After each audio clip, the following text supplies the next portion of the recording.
Hello dear students, आपका फिर से स्वागत है मेरे चैनल पे जिसका नाम है फिजिक्स मैथ समझो, क्योंकि समझ के पढ़ोगे तो आगे बढ़ोगे। आज मैं इलेक्ट्रोस्टैटिक्स से रिलेटेड कुछ मल्टीपल चॉइस क्वेश्चंस लेकर आया हूँ। उसे वन बाय वन हम लोग एक्सप्लेन करते हुए सॉल्व करेंगे। तो चलिए शुरू करते हैं जल्दी से अपना वीडियो। तो पहला सवाल है, 3 संधारित्र जिनमें प्रत्येक की धारिता C है श्रेणी क्रम में जुड़े हैं। 3 संधारित्र हैं, प्रत्येक की धारिता दी हुई है C और वे सभी क्या है, श्रेणी क्रम में जुड़े हैं। तो उनकी तुल्य धारिता पूछी जा रही है। तो आपको पता है इसका जो फॉर्मूला होता है 1/C equivalent equals to 1/C1 plus 1/C2 plus 1/C3। तो यहाँ चूँकि सभी की धारिता C है तो यहाँ कितनी हो जाएगी, 1/C plus 1/C plus 1/C that is 3/C। तो हमें क्या चाहिए, C इक्विवेलेंट चाहिए। तो ये 1/C इक्विवेलेंट का वैल्यू आया, 1/C इक्विवेलेंट का वैल्यू आ गया 3/C। तो C इक्विवेलेंट कितना हो जाएगा, C equivalent equals to C/3। तो हमारा ऑप्शन हो जाएगा C। Option C is the right option, C/3। अगला सवाल है, एक समबाहु त्रिभुज के 3 शीर्ष पर Q आवेश स्थित है तो उसके केंद्रक पर विद्युत क्षेत्र होगा। तो समबाहु त्रिभुज में सभी भुजाएं बराबर होती हैं, पता है, ABC, और तीनों शीर्ष पर Q आवेश स्थित है और इसका जो केंद्रक होता है वो सभी शीर्षों से बराबर दूरी पर होती है। ये पॉइंट O इसका केंद्रक है और पॉइंट O का A, B और C से बराबर दूरी पर पॉइंट O स्थित होगा। तो इस पॉइंट पर पूछा जा रहा है कि विद्युत क्षेत्र तीव्रता क्या होगी। तो इसे ज्ञात करने के लिए हमें B और C के कारण जो विद्युत क्षेत्र तीव्रता होगी वो पहले हमें पता करना होगा। तो चूँकि यहाँ पे आवेश समान है और दूरी भी बराबर है, अतः B के कारण जो विद्युत क्षेत्र तीव्रता होगी EB और EC ये सभी बराबर होंगे। EB और EC बराबर होंगे, जो कि मान लिया हम कि E के बराबर है। ठीक है, अब देखेंगे इसके कारण B के कारण विद्युत क्षेत्र तीव्रता की दिशा इधर होगी और C के कारण विद्युत क्षेत्र की दिशा इधर होगी और दोनों के बीच का कोण कितना होगा, 120 डिग्री का कोण होगा। दोनों के बीच 120 डिग्री का कोण होगा। तो दो वेक्टर्स हैं, दो सदिश हैं, तो उनका परिणामी सदिश कैसे निकालते हैं। तो उनका परिणामी सदिश E resultant equals to under root E square plus E square. क्यों, एक्चुअली यहाँ होगा EB square plus EC square plus 2EB EC cos 120 degree. दो वेक्टर्स हैं, एक B के कारण और एक C के कारण। तो EB हो गया B के कारण, EC हो गया C के कारण। तो हमारा फॉर्मूला क्या होता है, root under A square plus B square plus 2AB cos theta. तो यहाँ A की जगह पे क्या है, EB है, और चूंकि EB और EC दोनों बराबर हैं, जो E के बराबर है, तो अंडर रूट कितना हो जाएगा, ये EB square that is E square plus E square. तो 2E स्क्वायर प्लस 2EB और EC दोनों बराबर है, तो E स्क्वायर कॉस 120 डिग्री। अब ये कितना हो जाएगा, 2E square plus 2E square into cos 120 का वैल्यू होता है -1/2, तो -1/2, तो 2 से 2 कैंसिल हो जाएगा। तो इस तरह से हमारा आया root under 2E square minus E square that is root under E square, जो कि E के बराबर होगा। यानी कि B और C के कारण जो रिजल्टेंट इलेक्ट्रिक फील्ड आया वो कितना के बराबर होगा, E के बराबर होगा। और E की दिशा किधर होगी, इस तरफ A की तरफ होगी। और चूंकि यहाँ पर A पर एक और आवेश स्थित है तो इसके कारण विद्युत क्षेत्र की दिशा होगी इधर, यानी इक्वल एंड अपोजिट चार्जेस हो जा रहे हैं यहाँ पे।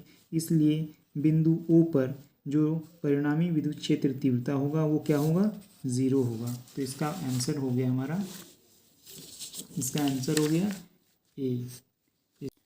अगला सवाल है, एक आवेशित खोखले गोले के भीतर किसी बिंदु पर विद्युत विभव क्या होता है? दूरी के साथ बढ़ता है, नियत रहता है, दूरी के साथ घटता है या शून्य होता है? तो आप गॉस थ्योरम के एप्लीकेशन से जानते होंगे कि खोखले गोले के भीतर विद्युत क्षेत्र तीव्रता शून्य होती है। और आपको एक महत्वपूर्ण संबंध भी पता होगा, E = -dV/dx होता है। इस संबंध के बारे में आपने ज़रूर पढ़ा होगा, जो बहुत ही इम्पोर्टेंट रिलेशन है between electric field intensity and potential. तो चूँकि खोखला गोले के अंदर विद्युत क्षेत्र तीव्रता 0 होती है, यानी E का वैल्यू क्या हो जाएगा? 0। तो 0 = -dV/dx। तो आप जानते होंगे कि किसी भी टर्म का डिफरेंशिएशन 0 तभी होता है जब वो टर्म का वैल्यू क्या होता है? कांस्टेंट होता है। तो यहाँ पे 0 = -dV/dx, दैट इज़, इसका अर्थ ये निकलता है V = कांस्टेंट, दैट इज़ विद्युत विभव जो है वो क्या होगा? कांस्टेंट होगा। तो इसका सही उत्तर हो जाएगा नियत रहता है। बहुत ही अच्छा ये क्वेश्चन है, इसको अच्छे से कर लेंगे। क्या होगा इसका आंसर? नियत रहता है। खोखले गोले के अंदर विद्युत क्षेत्र तीव्रता तो 0 रहती है, लेकिन विद्युत विभव कांस्टेंट रहता है, याद रखेंगे। अब हम लोग अगले सवाल की ओर चलते हैं। इस सवाल को अभी तुरंत हम लोगों ने यहाँ पे देखा है। विद्युत क्षेत्र E और विभव V के बीच x दूरी पर संबंध होता है। तो ये relation between electric field intensity and potential, that is very important relation. So E = -dV/dx is the right answer. ये सब गलत हैं। अब हम लोग अगले सवाल की ओर चलते हैं। यदि एक शीशे की छड़ को हवा वाले संधारित्र के 2 पट्टियों के बीच घुसाया जाता है तो इसकी धारिता क्या होगी? बढ़ेगी, घटेगी, स्थिर रहेगी या शून्य होगी? तो एक संधारित्र है और बीच में एयर है, बीच में खाली जगह है, यानी हवा है, ठीक है, वहाँ पे एयर है।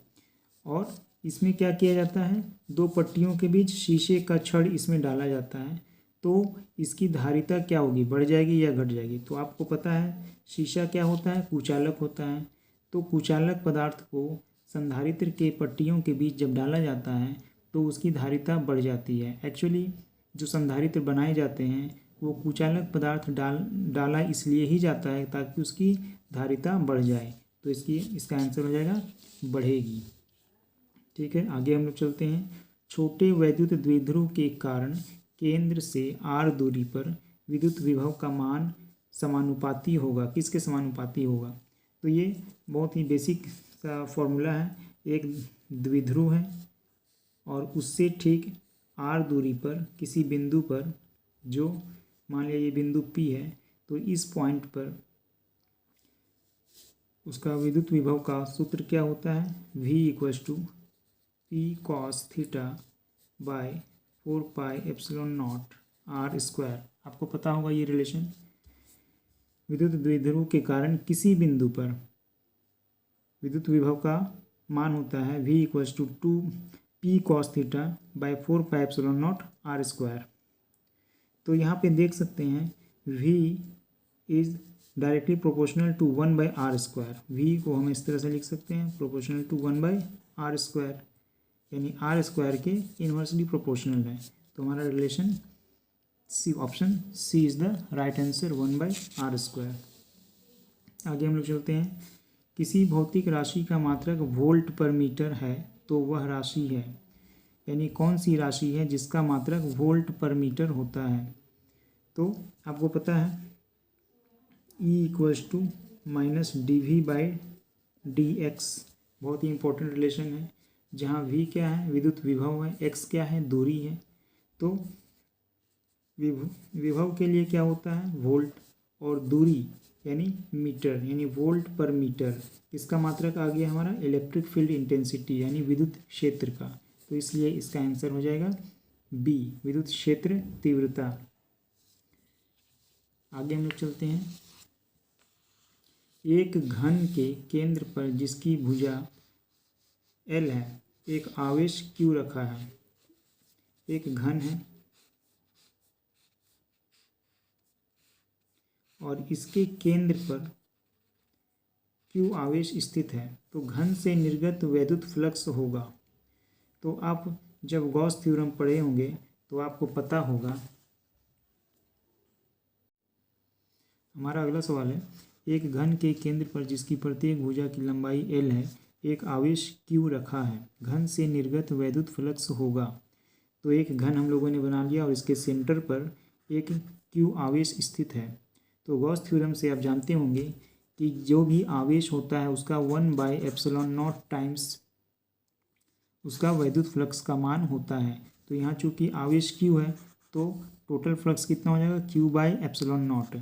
और आप ये भी जानते होंगे कि गॉसियन पृष्ठ जो होता है उसकी आकृति पर निर्भर नहीं करता है वैद्युत फ्लक्स, चाहे वो किसी भी आकृति का हो, चाहे वो घनाभ के आकार का हो या घन के आकार का हो या शंकु के आकार का हो, उससे निकलने वाला कुल वैद्युत फ्लक्स Q/ε0 ही होगा। तो इसका आंसर हो जाएगा A is the right option, Q/ε0। अब हम लोग क्वेश्चन नंबर 9 की ओर आते हैं। द्विध्रुव आघूर्ण P वाले एक विद्युतीय द्विध्रुव समरूप चुंबकीय क्षेत्र E में रखा है, तो इस पर क्रियाशील टॉर्क है। टॉर्क यानी बल आघूर्ण, घुमाने वाला बल ही टॉर्क कहलाता है, बल आघूर्ण कहलाता है। तो इसका वैल्यू क्या होता है, tau equals to P vector cross E vector होता है। तो इसका आंसर हो जाएगा B, tau vector equals to P vector cross E vector.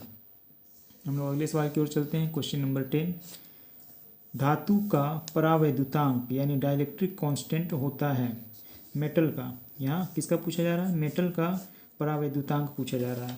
तो आप जानते हैं कि यानी परावैद्युतांक इक्वल्स टू E0/E होता है, E0/E होता है, जहाँ E0 क्या है, अप्लाइड इलेक्ट्रिक फील्ड, और E क्या है, developed electric field inside the dielectric.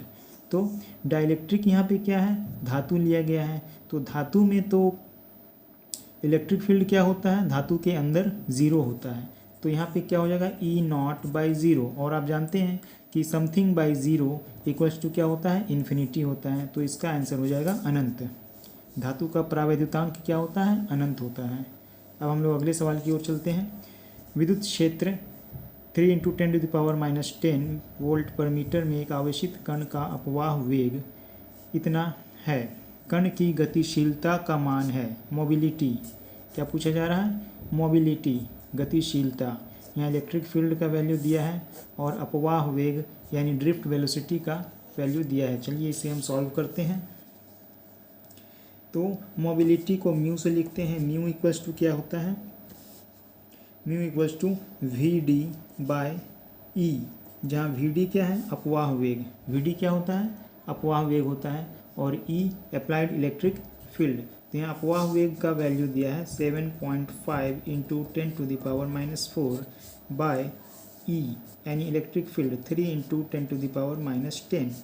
तो इसे हम सॉल्व करते हैं। तो ये डेसिमल हटाएंगे तो यहाँ 30 हो जाएगा। इसे 5 से कैंसिल करते हैं तो ये आ जाता है 15/5 6 जा 30, फिर 3 2 जा, और ये 3 5 जा, दैट इज़ 5/2। 5/2 का वैल्यू 2.5 × 10⁻, ये ऊपर जाएगा, ये माइनस पावर है तो ऊपर जाएगा, तो +10 - 4, तो +10 - 4 दैट इज़ 6, यानी 2.5 × 10⁻6 मीटर स्क्वायर पर वोल्ट पर सेकेंड। तो कौन सा मैच कर रहा है हमारा, 2.5 × 10⁻6। Option number A is the right option. क्या हो जाएगा, 2.5 × 10⁻6। इस तरह से इसे सॉल्व करेंगे। बड़ा ही सिंपल क्वेश्चन है। अब हम लोग आगे चलते हैं नेक्स्ट क्वेश्चन की ओर।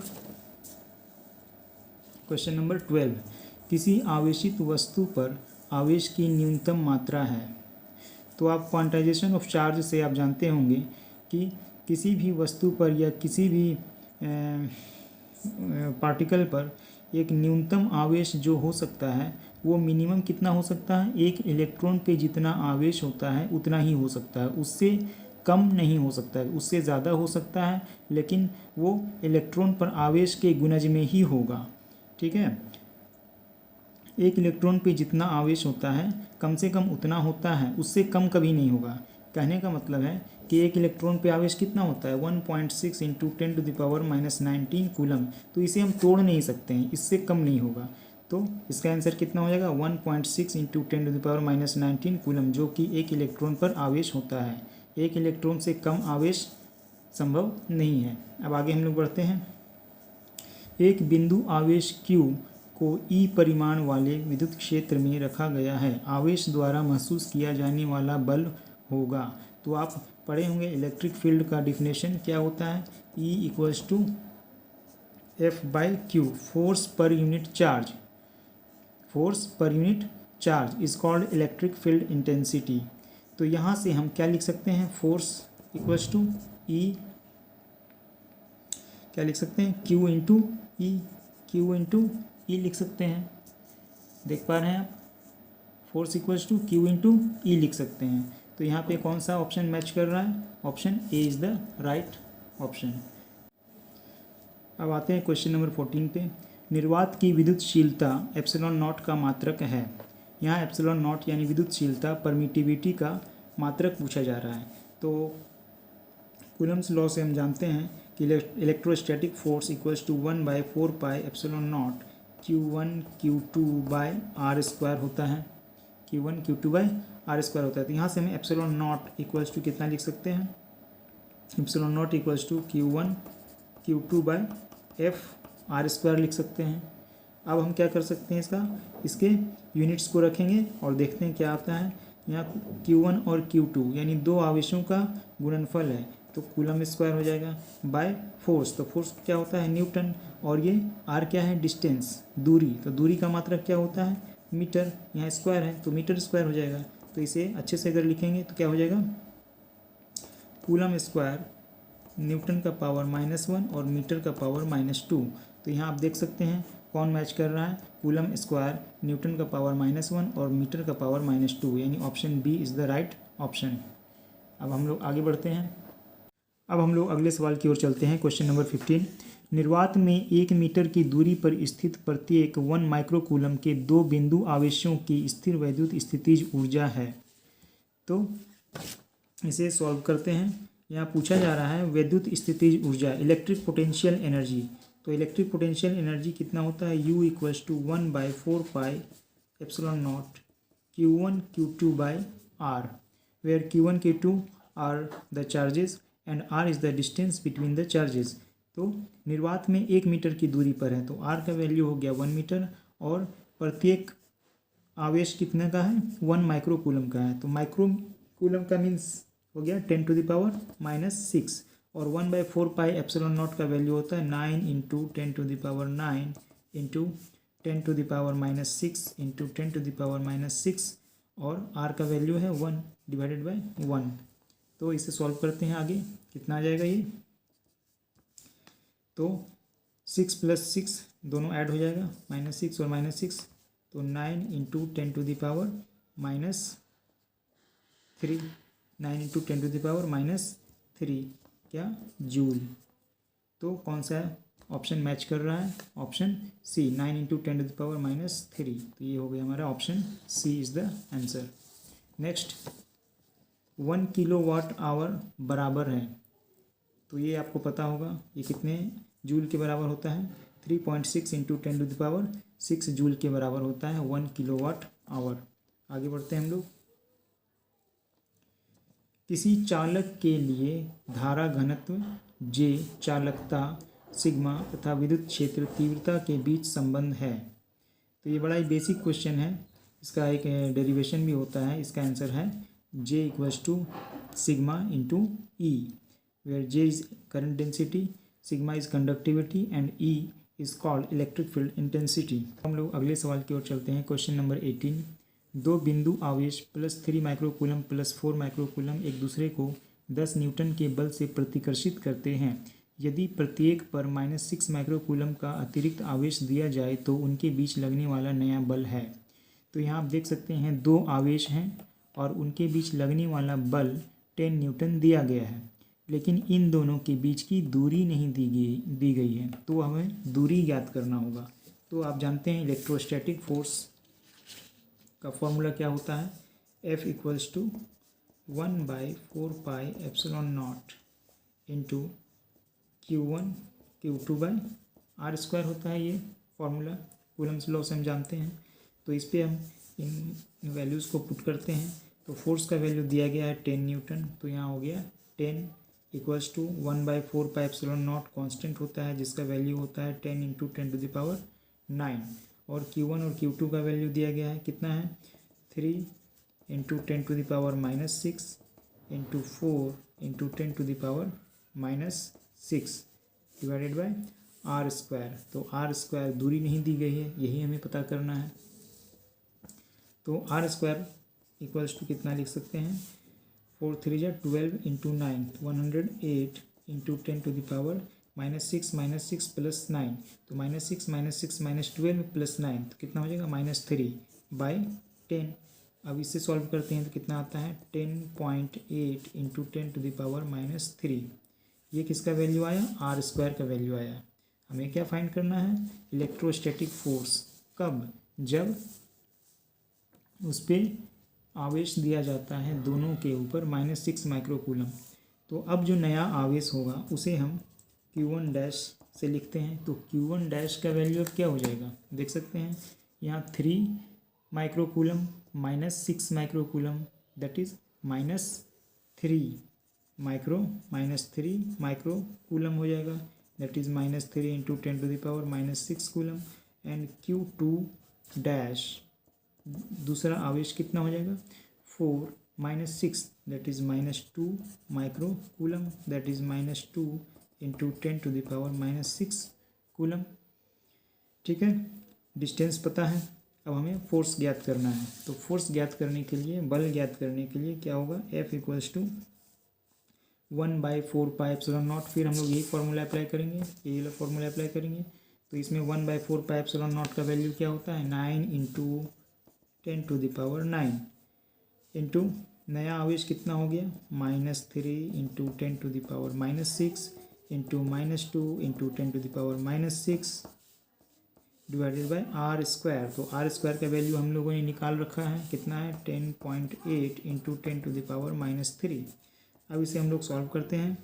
तो ये कितना हो जाएगा 3 2 जा 6 और 9 6 जा 54 और माइनस माइनस प्लस हो जाएंगे। और ये -6 -6 -12 plus 3 plus 9 that is 10⁻⁻3 by 10.8 into 10⁻⁻3। 10⁻⁻3 cancel हो गया, ये डेसिमल हटाएंगे तो यहाँ 0 होगा। और इसे जब हम सॉल्व करते हैं तो ये 108 5 जा 540 होता है, यानी इसका वैल्यू हो गया 5 न्यूटन। तो कौन सा ऑप्शन सही है, इसे देख लेंगे और नोट भी कर लेंगे। नोट कर लिए हैं तो अब हम देखते हैं कौन सा ऑप्शन होगा इसमें मैच करता है 5 न्यूटन। तो 5 न्यूटन से कौन सा मैच कर रहा है, option C is the answer. अब हम लोग आगे चलते हैं। किसी धनावेशित वस्तु में होती है, कोई वस्तु धनावेशित है तो उसमें क्या हो सकता है, इलेक्ट्रॉन की अधिकता हो सकती है, नहीं हो सकता है क्योंकि इलेक्ट्रॉन तो नेगेटिवली चार्ज होते हैं। तो इलेक्ट्रॉन जब अधिक होंगे तो वो नेगेटिवली चार्ज हो जाएंगे। तो ये धनावेशित वस्तु है, पॉजिटिवली चार्ज है, तो ये तो ऑप्शन होगा नहीं। इलेक्ट्रॉन की कमी, प्रोटॉन की कमी, इनमें से कोई नहीं। तो कौन सा हो जाएगा, इलेक्ट्रॉन की कमी। Absence of electron gives a positive charge. तो इलेक्ट्रॉन की कमी के कारण ही धनात्मक आवेश बनते हैं, ना कि प्रोटॉन के कारण। किसके कारण बनते हैं, इलेक्ट्रॉन की कमी के कारण। तो इसका आंसर हो जाएगा बी, इलेक्ट्रॉन की कमी। अब हम लोग क्वेश्चन नंबर 20 करेंगे, जो कि अंतिम सवाल है इस वीडियो का। बिंदु आवेश 100 माइक्रोकूलम के कारण इससे 9 मीटर की दूरी पर विद्युत विभव का मान है।